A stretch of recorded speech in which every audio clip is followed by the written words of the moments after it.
Magandang araw! For today's video ay ariman din hot, kaaga-aga ay nakita ko si Arang nakadaplas din sa may puno ng lansones namin. Pinagkukuha na nga niyo pala yung mga tira naming hilaw nung nakaraang kuha namin din. Todo daplas man din ho at nagalaglaga na daw ho at hinog na nga ni, ay baka daw siya maunahan pa ng kabo. Kako naman nga ni ho, itaas-taas pa ng daplas at kakoy din ako'y magasambot na laang ng kanyang alaglag. Nagulat nga ni ho pala kami at ari nagbunga ngayong Desyembre ay dati man din ho ari ay walang kabunga-bunga man laang. Sakto man din hong mabagong taon ay di may bilog-bilog man laang kami sa aming lamisa. Pagkakuha man din ho sa puno ay di arit nilamo na kaagad ng mga ari. Iba-iba talaga pag may mga masisipag kang mga lola at lolo at yung mga tinanim nila dati ay di arit napapakinabangan na namin ngayon. Di nila ang din ho ari sa may harap ng aming bahay at ang isa pang nakakatuwa ay talagang maraming mamunga. Fast forward habang kanina man din kami nagkakain-kain ng lansones ay kakoy wala man lang kaming kaulam-ulam. Ay di ayon at ako'y nanalbos na laang man din ho ng talbos ng kamuti. Kako man din ho'y alaho ko na laang doon sa inapakatago-tago kong sardinas na napanalunan ko pa sa rapol. At saktong sawa-sawa pa nga niyo pala sa mga karne nung nagdaang Pasko at bagong taon ay kakoy parang masarap aring sardinas. Pagkatapos ko nga niyo palang mahugasan aring talbos ay di kinuha ko na aring sardinas na nakatago pa din sa Durabox. Saka naman nagayat na ako ng pansamyang bawang at wala nga niyo palang sibuyas at wari ko nga ni naubos na nung bagong taon. At nung magisa-gisa ko na nga niyo pala yung bawang ay isununod ko namang ilagay aring 3 piraso ng Lucky 7. Laking iba naman din ho ngayon kung dati-rati 1 piraso lang ng sardinas ay ngayon ay 3 na. Kung dati-rati nga niyo pala yung 1 piraso ng isda sa sardinas ay apaghati-hatiin pa namin ay ngayon ay hindi na. At kaya na nga rin ho palang makadalawa o 3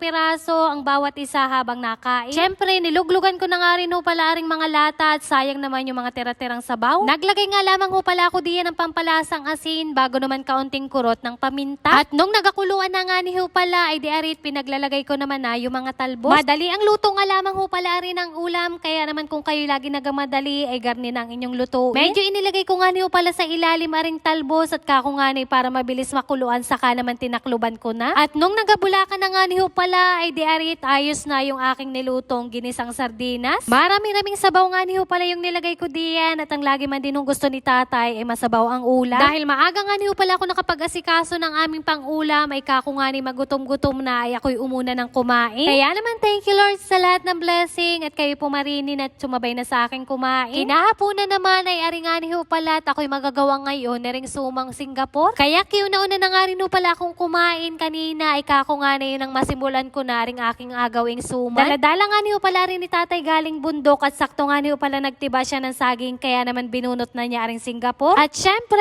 inasipag-sipag nga niyo pala ako ngayon ay di kako nga niyo pala asumanin ko na laang ari. Pinaghuhugasan ko nga lamang ho pala yaan para kako nga niyo pala matanggal yung mga puti. Para pagarni nga niyo pala ako'y nagabalat-balat ay hindi nga niyo pala dumigkit dini at magdikitan yung mga dumi-dumi. Singapore nga niyo pala yung tawag namin dini sa amin ay sa inyo bagaho ay ano ang tawag. Pagkatapos ko nga niyo palang mabaltan isa-isa ay di arit pinaghuhugasan ko na nga niyo pala para pag niyadyad ko mamaya ay malinis na. Dini man din ho sa probinsya ay pag gusto mo'y laging ikaw ay busog ay maghahagilap ka lang ng iyong alutuin at talaga naman ikaw'y laging may alamunin. Kagaya na lamang man din ho na rin Singapore na ari pag ikaw man din ay may garni talaga namang marami kang malulutong kung ano-ano. Kagaya man din ho na rin inagawa ko at inagawa ko nga niyo palang suman pero pwede din naman aring gataan o kaya naman ay lagain. Kung ikaw man din ay masipag-sipag ay di laging busog man din. At sa ilang orasin ko man din hong pagyayadyad ay di arit ako'y nakatapos na. Sunod ko naman ginawa ay di ari nga ni ho pala at ako'y sumungkit na nung agawin kong pambalot din sa suman. Sumungkit nga lamang ho pala ako diyan ng 2 haba ng dahon ng saging. Saka naman tinanggal ko nga ni ho pala sa pinakang palapa para nga ni ho pala makusnit ko ng garning kalaki. Saktong laki at haba nga lamang ho pala yaan para sakto din laang yung aking mababalot na suman. Talagang mahaba-habang proseso nga ni ho pala rin ang paggagawa ng suman at dahil nga ni ho pala ginusto ko ay diayariin ko. Pagkatapos ko nga ni ho palang makusnit sa saktong laki ay diari naman ang sunod kong agawin. Sa halip nga ni ho pala na adarang sa pinakang apoy ay garni na nga lang ho palang agawin ko na alubog ko sa mainit na tubig. Garni nga ni ho palang inagawa namin sa dahon para nga ni ho pala mabilis malanta. Para nga ni ho pala pag binalot sa pinakang suman ay hindi mapunit o kaya naman ay mabilis masira. Pagkatapos ko naman nga niyo palang mailubog sa mainit na tubig ay diarit isa-isa ko naman pinagpupunasan. At pagkatapos ay diari namang sunod kong inasikasong alaw ko nga niyo palang mga buko. Masarap nga niyo palang kainin yung sumang Singapore pag may lahok-lahok nga niyo palang buko. Tira pa nga niyo pala ari doon sa saladin na ginawa ni ate. Kako nga niyo pala masasayang lang kaya naman alaw ko na. Buko pa nga niyo pala yung 2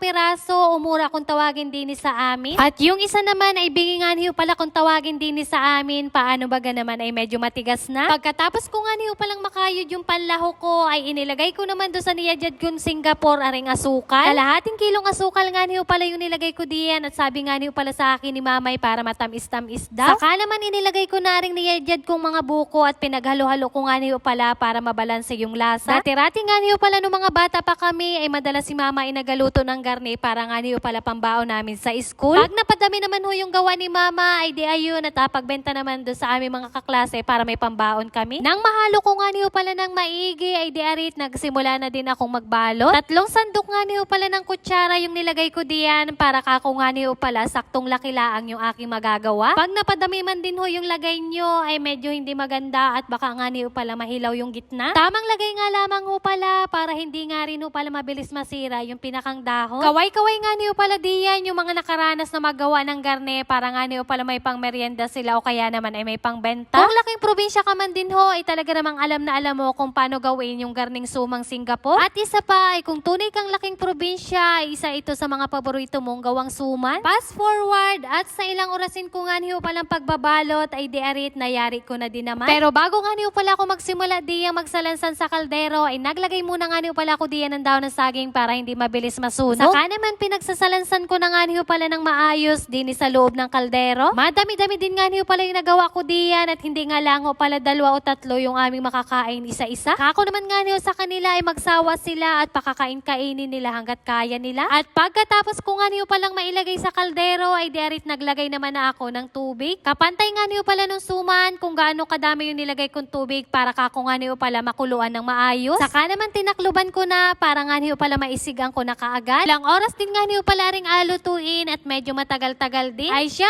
fast forward na nga ho pala natin at kako nga niyo baka kayo mainip sa aking inaluto. At ari naman din ho ang inasabi, kuluan na yung aking inaluto at isa pa ay iga na din naman kaya naman inahon ko na. Medyo pinalamig-lamig ko nga lamang ho pala yan bago naman kumuha ako ng isa para nga niyo pala maipakita ko sa inyo. Pakita ko nga lamang ho pala sa inyo kung gaano kasarap at gaano kaligat aring sumang Singapore na niluto ko. Anong sarap man din ng tambalan ng mainit na kaping puro. Ay siya, hanggang din na lamang muna ho at ako'y gatimpla muna ng kape. At yun lamang for today's video. Maraming salamat sa inyong panonood.